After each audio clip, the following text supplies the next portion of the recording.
my feel-good breakfast show.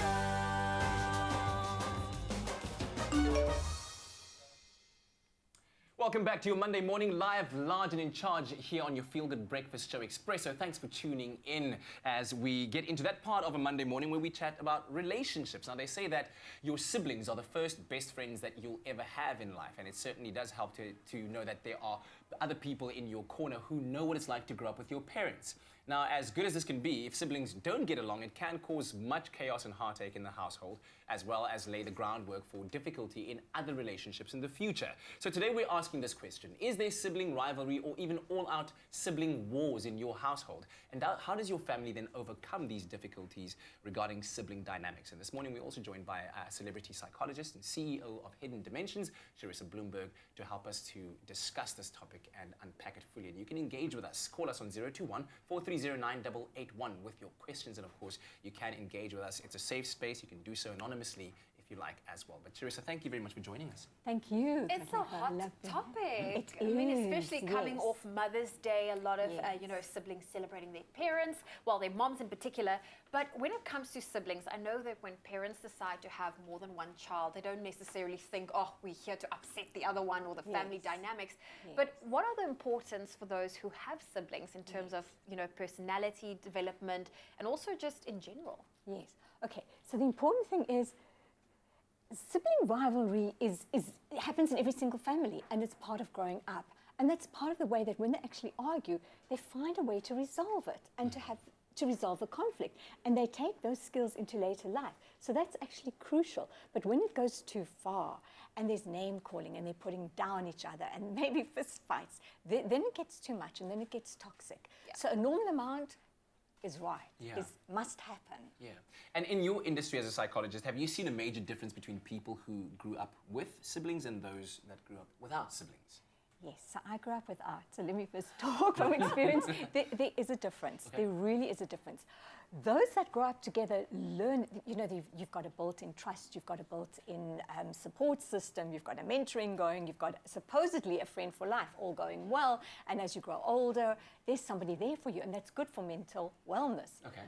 Now, growing up alone, as I was researching this, I was laughing because a lot of it actually applies. So firstly, everyone says you're spoiled. You're not spoiled being a single child, but your parents have all the focus onto you. Okay, that's the first thing. So then we also got to learn to have more play, more creativity, and we're okay with our solitude. Well, a lot of us, I'm generalizing. So you can go the whole weekend and we are okay with our own personality, with our own being. Mm-hmm. So that's also crucial. But we're also a little bit intolerant because everything was about us. So as we go older and we plot our way through relationships, it's like, I must have instant gratification. It's my way. It's now. And then we're also more responsible for our parents because the emphasis is on us. And our parents tend to baby us more because we're the only child and look after us until the tables turn and then I'm the mother. And you kind of do feel that kind of responsibility towards your parents, that because they took care of you, you've got to take care of them. Exactly. So there are differences. Okay. Well, this is certainly a hot topic for today. And if there's any sibling rivalry or even all-out sibling wars in your household, why don't you connect with us? Our lines are open. It's 021-430-9881. You can call us with your questions or your comments, and that's for our celebrity psychologist, Charissa Bloomberg, who will be engaging with you. So this is a safe space. If you want to call in and stay anonymous, you feel free to do that. But we're going to take a quick pause, and we'll be back shortly with Charissa. It's my feel-good breakfast show.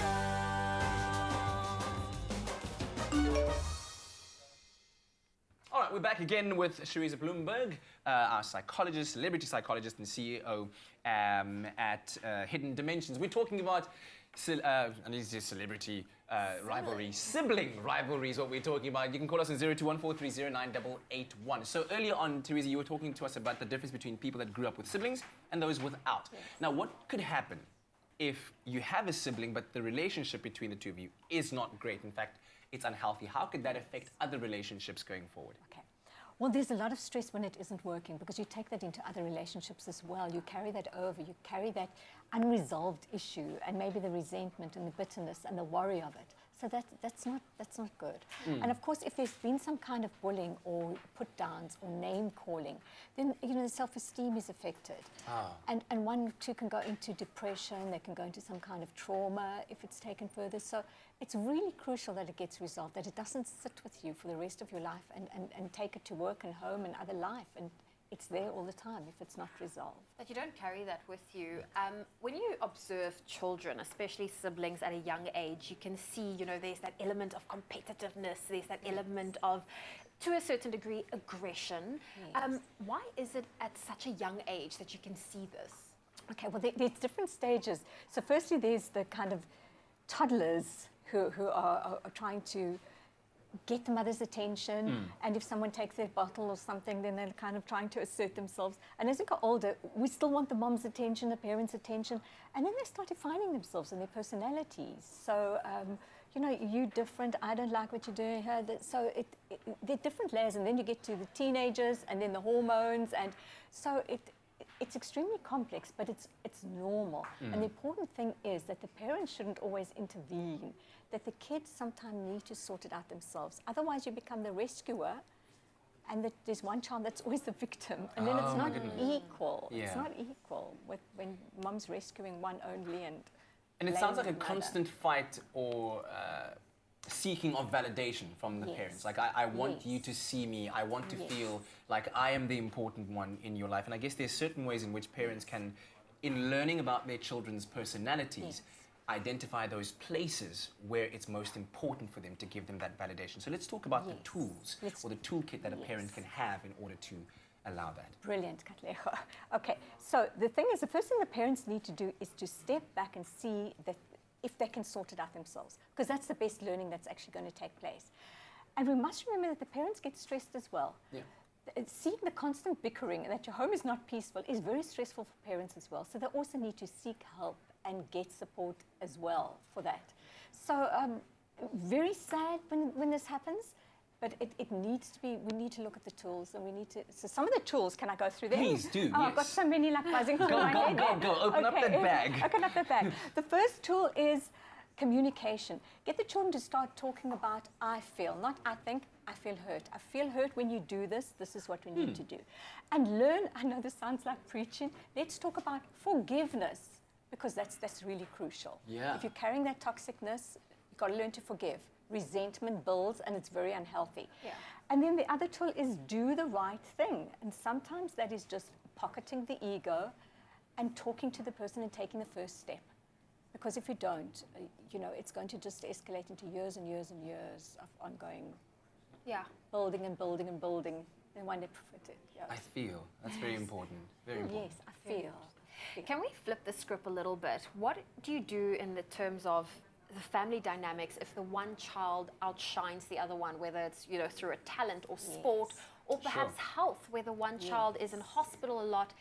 That sibling rivalry is different because mom and dad naturally focuses their attention on the one child in particular. Yes. What do mom and dad do in that situation? And that's crucial. And just going back a little bit earlier, it's how mom and dad also looks at conflict. Do they slam doors? Do they scream at each other because they're role models? So exactly the same happens. If one is shining star and one is amazing and the other's living in the shadow, it's natural that we want to praise the one child. And one is sick and they get all the attention. The parents have got a very difficult job to try and give love and equal time and bonding for both. And quality time for both, and especially the one that lives in the shadow, that's really hard. Yeah. But they've got to understand that they're their own unique self, and that each one is on their own journey. And yes, there could be a famous one, but the little one's going to, rise and shine in their own way. Yeah. But the sick one as well, the parents have got, and it's so draining. I know that even when I have a sick cat, all attention's on that and not on the others. It's very draining for the parents, and they have to make an effort to be with both. Yeah. Sure. Well, right now, I feel like this is a Yes. very enlightening conversation, and I hope that it's one that you are finding so too. So give us a call, 0214309881. Answer the question, is there sibling rivalry or even all-out sibling war in your household? And how does your family overcome this difficulty in terms of sibling dynamics? We'll be back again with Charissa Bloomberg very shortly. It's my feel-good breakfast show.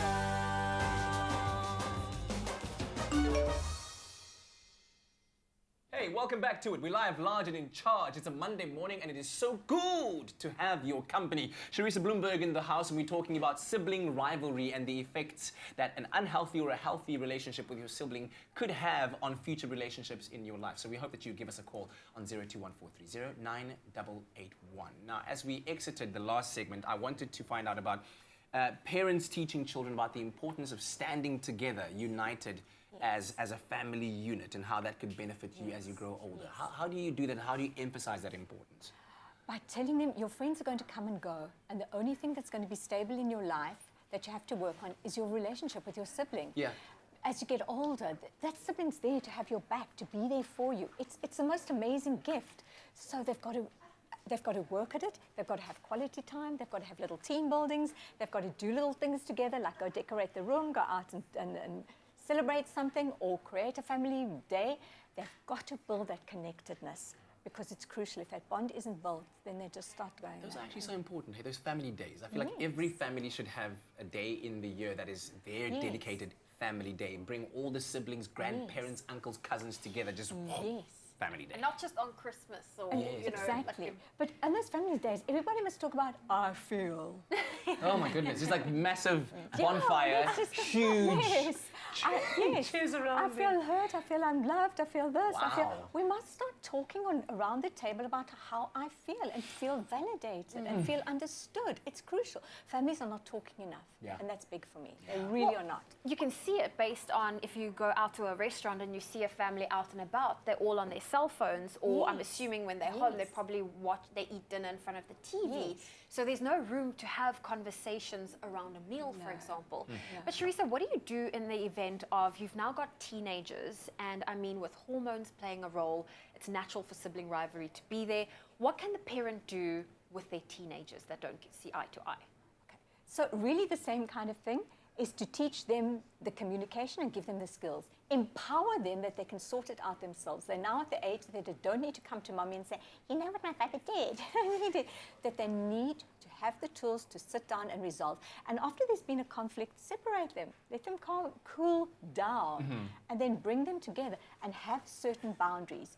We do not put each other down, we do not scream and yell, we don't bang doors. And if we do all the above, there are consequences. You're going to wash the car, you're going to cook a meal, you're going to take the dirt out.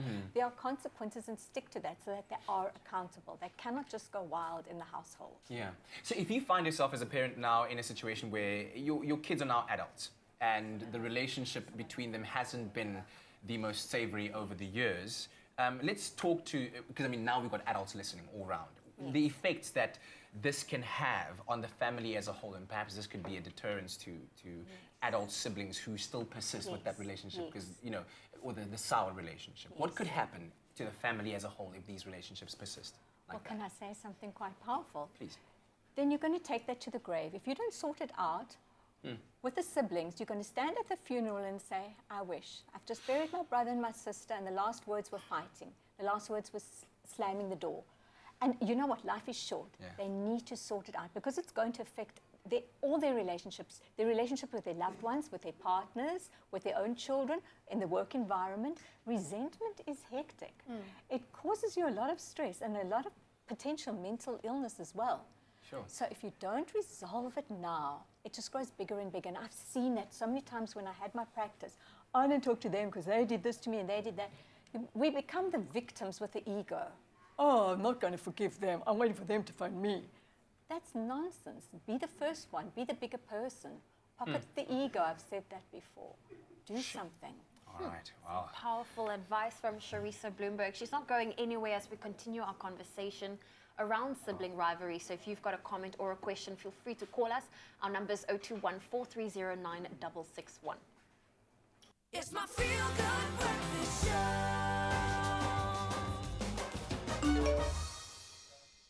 Listen, oh my word, these comments are just getting us on a whole nother point of discussion with Charissa here. Please, take over. Well, I want to say there's hope for siblings that don't see eye to eye, because I was one of those siblings where the age gap between myself and my sister was just a little bit too big. We were never ever on the same page. 4-year gap, it didn't work for our family. But we started seeing eye to eye when I was 18, when I was about to leave home, after matric to go on my gap year. But I think, looking at our relationship now, we are very close. So somehow we managed to work through all of the unequalness, if I can put it that way. Yeah. If we were to tap into a different kind of family dynamic where you grow up in a family, but the person is not necessarily your blood relative or your sibling, but you are still of the same age, and so there's still that importance of fostering that bond. What would you say about that? Is that equally as important?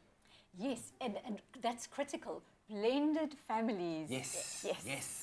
Oh my goodness. Such a reality of modern day life. Absolutely, almost, really that is crucial. Okay, but here's the difference, is that you're coming with different cultures, different traditions, different way of doing things. And then you've got to share your parent with we don't want to say step, but with the step or the half sibling, which is really difficult because you haven't had to do that before. And sometimes you can lose your pecking place, what place you want to call it, because you were the oldest and now there is a half one or a step one and now you're not the oldest, or you were the youngest. So that is so difficult and there's so many problems to work through. So it's crucial. And also for the parents, not to discipline too soon, because then there's resentment, not to force and say, get on now, get on, or work it out. It's got to happen naturally. Some things can't be forced as well. So that comes with a lot of issues. So for families that's currently in a situation like that, how can they foster a scenario where that bonding takes place naturally? You don't hear me say the same thing. Family times, outings, support everybody the same, try and treat everybody equal, and get support for yourself as parents. You're taking on a whole new role with a whole new family, with a whole lot of new pressure, with new in-laws and step-in-laws and extended families in such and such. So get support and other people that have gone through similar things as well. And talk. That's my message today. Communicate. I feel, not I think. Take me through this. So let's say you've now watched this and you've decided what Charissa says is amazing. Next week, Saturday, is our family day. So you call all the cousins and you bring them together, but now it's awkward because why did you call us? And we're here. How do you start that conversation? That's a very good question. Yes. We've got everybody around and we're drinking, we're eating pizza and we're having fun and we're talking and now what? So the head of the family, I don't know who that is, the male, the patriarch, the matriarch. Or the person that brought the gathering, right, with the intent. And say, I'm so happy, I'm going to role play it. Yeah, please. I'm so happy we have all of you today. We are so blessed. Let's say a prayer if we say that we are here, we're happy, we've survived illness, sickness, road deaths, everything. Yes. So I want us all to connect with every one of us here and talk about how you're feeling about the family and about everything, and are there any issues. So I'd say, Katlego, is there anything you feel that you think we can sort out? I heard you not so happy. Why did you ask me first? I'm so nervous. No, I'm joking. But that can happen, yes. Okay, well, we're going to come back to you, but the rules of engagement are we're not going to shout, we're not going to talk over everyone. We are going to check in with where we're at and we're going to try and work it out, because all we've got in the end is ourselves and our family. Wow. So let's make us stronger and let's make us stand up and connect with each other. So what is your issues today? What can you tell us? Yeah. I know that sounds crazy, but we've been talking. Sometimes that's necessary. It doesn't sound crazy at all. It sounds most practical, and it sounds like really, if you, as an extended family, have not done that yet, you need to start doing that, because at the end of the day, family first. Family is what you've got. It's all you've got. Without them, come on. Yes. Woo. Emotions. Sure, there we go. Emotions. And we've all got issues with the families in some way or another, because there's no perfect parents and there's no perfect siblings. Nope, and some of us are laid back and some of us want more attention. And Charissa, thank you very much. I really very enjoyed today. I haven't finished. Thank you. Thank you very much. We'll catch up with you. You can follow Charissa at Charissa Bloomberg on social media.